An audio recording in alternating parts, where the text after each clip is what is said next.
আজ দেখাবো রাস্তার পাশের বাদামি বানানো। প্রথমে বাদামগুলো ভালোভাবে ভেজে নিব। আধা কাপ বাদামের জন্য ১ কাপ পরিমাণ চিনি দিয়ে নিচ্ছি। চিনির সাথে হালকা সামান্য পরিমাণ পানি দিয়ে চিনিটাকে শিরায় আনতে হবে। চিনিটা ভালোভাবে গলে গেলে তারপর বাদাম দিতে হবে। আমি আপনাকে দেখাচ্ছি কতটুকু হলে আপনি বুঝবেন যে শিরাটা ঠিকমতো হয়ে গিয়েছে। এই যে হাতের সাথে লেগে আসবে।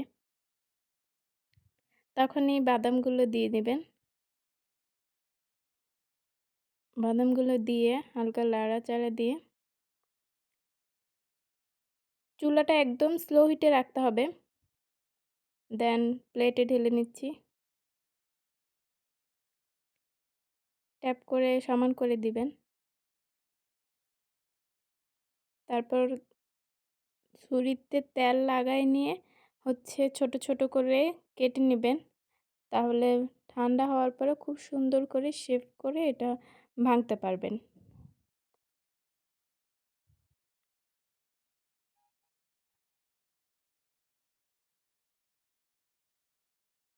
হালকা হালকা করে ট্যাপ করে নিতে।